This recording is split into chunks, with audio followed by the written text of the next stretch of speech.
Hey everyone, this is the Trader Investor coming to you on a beautiful Tuesday morning, and let's go over the markets. What's our expectation for today?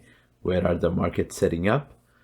So there's one thing that I saw the last couple of trading days, yesterday and Friday. Both of those days, the last 15 minutes price really pushed up. You can see it clearly on Friday. It's very specifically last 15 minutes. Again, yesterday, last 15 minutes, big push, but it started actually at 45 minutes before the market closed, 12:15 Pacific time. That's when price started to really push up and continue to push up. It was a significant push up from 423.48 to 425.32, almost a $2 move, but very, very significant. And what's even more interesting is today we are going to open even higher. We're going to see a gap up. And so what I want to do is look at the hourly and show you that, there's no headwind. There is no headwind at all. Now, as an area of value, if you want to swing this as an area of value, is, maybe you can draw some trend lines and say, does price want to come back down and give me an entry? Does price want to come down to the trend lines and give me an entry? This is looking at long term, not today, but over a week or two, looking at those long term opportunities for swing positions. Outside of that, there is no real area of value to consider for the SPY setup.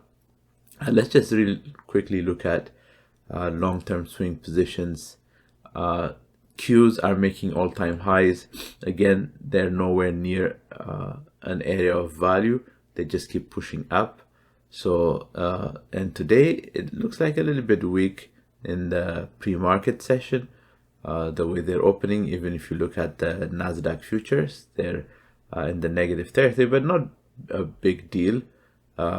Pretty much flat for all I'm thinking is 0.1%. ES pretty much flat, so not a big concern. IWM, my leading indicator, IWM is not in high territory. Now it's been pushing up as my expectation, right? So this is an accumulation area, and we've been pushing up from that accumulation area. We've tagged an order block, and I'm expecting price to continue to close that order block. And right now we're just going to look at where the market's open. It's again another flat day. And in the diamonds, we're very far away from all-time highs, but yesterday we had a good push up. But the diamonds are the weakest the last couple of days, weeks.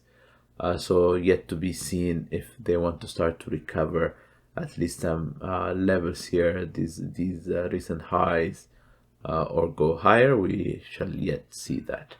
So going back to our regular 15 minutes trading, then what I'm expecting today is price to either collapse here and go down, close the high of last week, the high of yesterday, which was up here, but this is the high of the 15-minute range, and which also coincides with the high of the previous day. The close of the previous day, not that much of a concern, but this 15-minute range is what we have to look at. So if we start to close down 425.38 area to 424.50 area, that's about $1 move that we will see.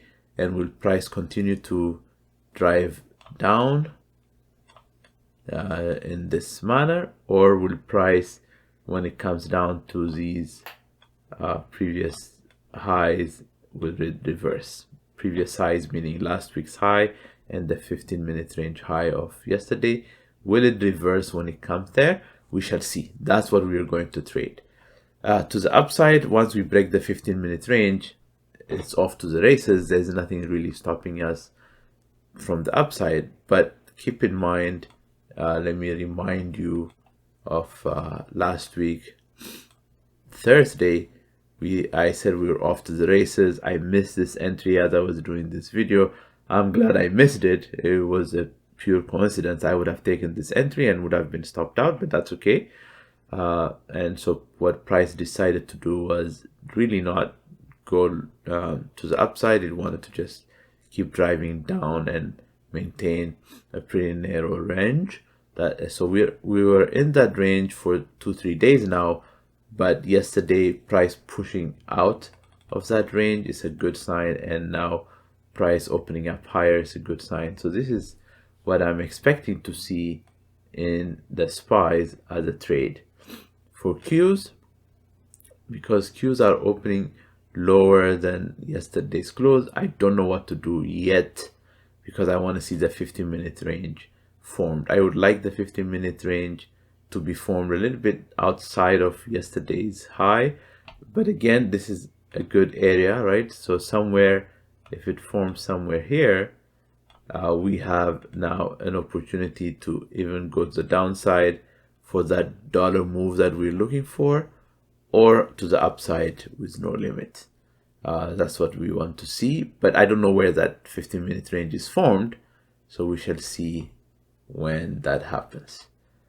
And so going down then to our IWM, where is our setup, we're going to open higher than yesterday's close, but we're still way below the 15-minute range of yesterday.